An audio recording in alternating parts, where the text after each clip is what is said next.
Big good one here, and eventually we will like, subscribe, share, comment, all that good stuff. Help promote and rank up my channel. We're back to review the Falcon and Winter Soldier episode 2, kind of late on this review, the Star-Spangled Man, where we last left off. John Walker is named Captain America, and Sam Wilson and Bucky Barnes teamed up against the rebel group, the Flag Smashers. Just for a bit of context, I didn't thoroughly enjoy last week's episode. I thought it was average at best. Okay, and this one I was hoping for a bit more of. Now after seeing at least 2 episodes of these shows, I still don't know what we're going for tonally, because that one was very different. This one feels more like the typical MCU stuff in comparison to that one. And as far as the casting for John Walker, first impression was, this guy's an effing nerd. And then this time around, they add a lot more substance and context to the character, the situation, everything that's going on here. So let's talk about it, and there will be spoilers, because there's no way to do this without spoilers, but let's go ahead and jump right into the positives. And don't forget to like, subscribe, comment, let me know your opinions, your thoughts on this show so far, what you think of it. And I do have some negatives in here. So this isn't going to be just praising the show. There's plenty of positives, but there's plenty of negatives too. Let's talk about it.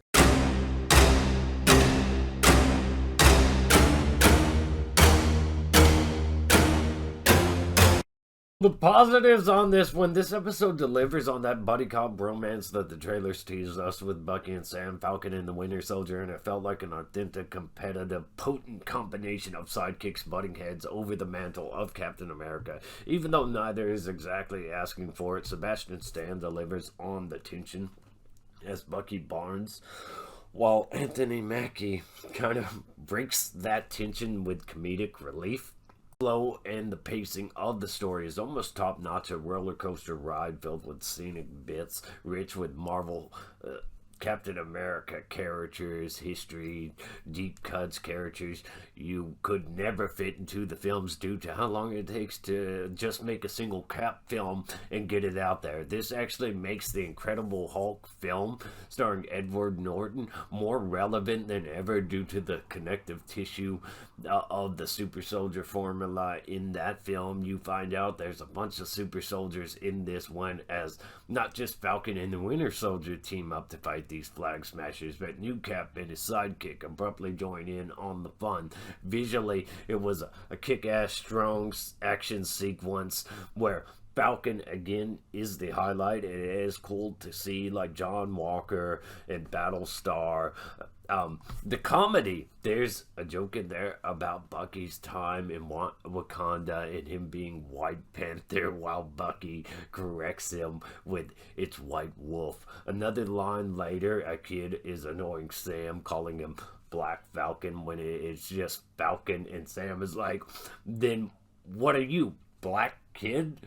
Which I actually found that one pretty funny, and it's a consistent theme throughout the episode that Bucky has it's a character trait. He has a staring problem, highlighted by Sam Dawn, and leads to a therapeutic staring contest that's the equivalent of a childish pissing contest. It's an interesting comedic moment. And the drama in here, Bucky is pissed that Cap trusted Sam with his legacy, and Sam gave it up, and Sam regrets giving it up, but is ready to just move on. And John Walker, New Cap, gets introduced to them sooner than I ever would have anticipated, expected, and a kind of comes off as a reliable, good guy, American hero, trying to live up to Captain American reputation, because Captain America, Steve Rogers, is his role model, his hero. He won 3 medals of honor, practically a super soldier. So John Walker tries very hard to work with Sam and Bucky to be on their side, even getting Bucky out of jail, out of his therapy sessions, and Bucky just can't stand the guy. And while that may make him seem like a jerk, I felt just like Bucky throughout the episode, wanting Sam and Bucky to just jump John and take the shield, no matter what, how much John tries to sell himself as a good guy, as a decent, honorable man.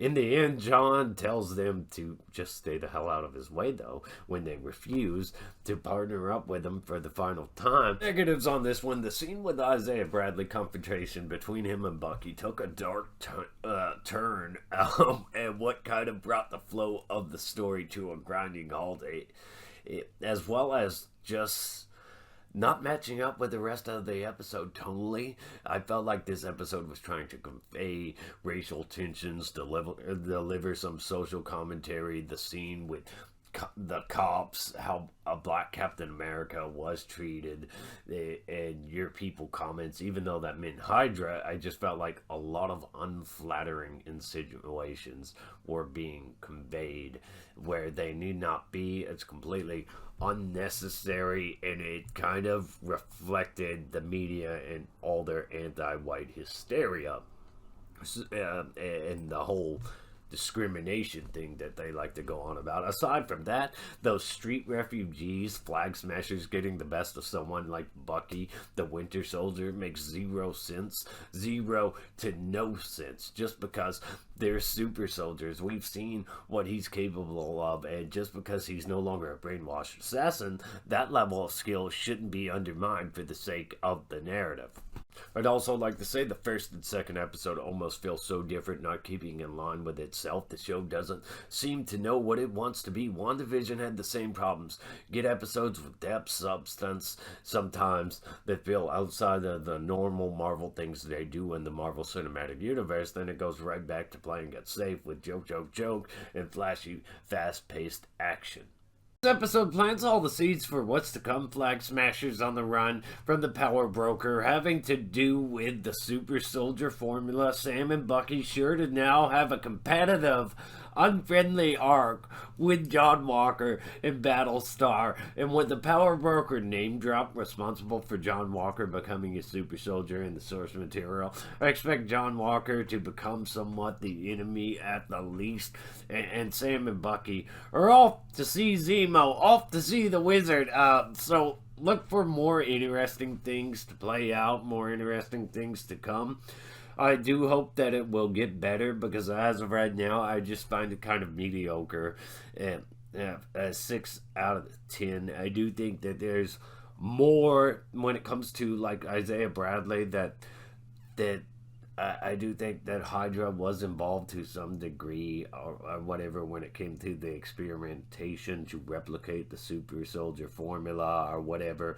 He said he was locked up for like 30 plus years in prison and experimented on for being a hero, and why the show kind of insinuates that's because maybe because he's black or something, because you kind of get that social commentary vibe. I do think it actually has to do more with like Hydra and what it all was revealed in the Winter Soldier film, with Hydra secretly running everything behind the scenes.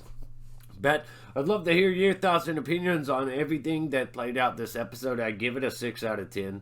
I do hope the show gets better. I am enjoying the show, but there's a lot of things that just give me pause in the narrative, and the episode tonally doesn't really match up with the first one. They're very different. So let me know your thoughts and opinions. It's been a good one here. Eventually we will like, subscribe, share, comment, all that good stuff. Stay awesome. Rock on.